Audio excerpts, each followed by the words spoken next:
how to replace old lights with nice looking new ones. Keeping it real simple and low cost here with these LOs LEDs. They're like 25 bucks or something like that per fixture.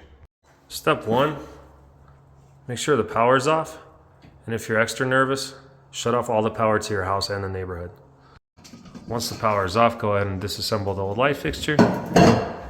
And using either a screwdriver or an impact driver like we're using, take it off the ceiling.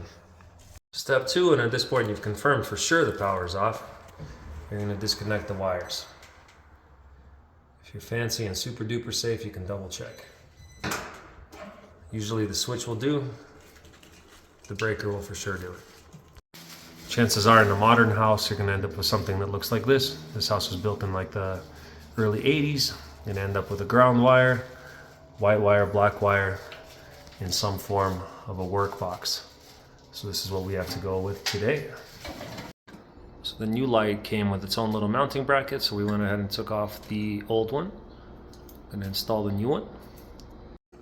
Now the name of this channel is Just Fix It Dude, and believe it or not, things aren't always straight or the way they're supposed to be. So the two little blocks you're seeing up there are little spacers to make this new light flush with the level of drywall. And the reason for that is because the work box that's installed is sitting too deep within the drywall. Now we could fix this right, but we're just gonna fix it, dude. For ease of installation, if you want to connect the ground first, that way you don't have to hold the light.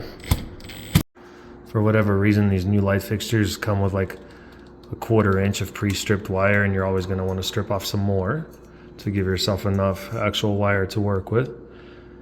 So some kind of wire snips or cutters would be handy. You'd like to pre-twist the wire into the same direction that you're going to wrap it around the existing wire, keeping in mind the direction in which you're going to twist your wire nut onto it.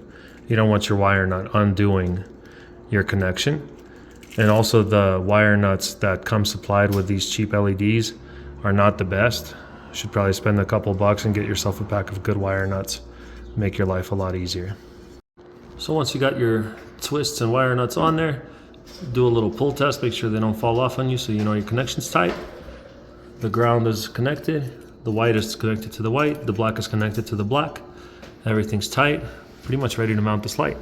With this specific light, you just have a nut that you tighten down to mount it to the ceiling.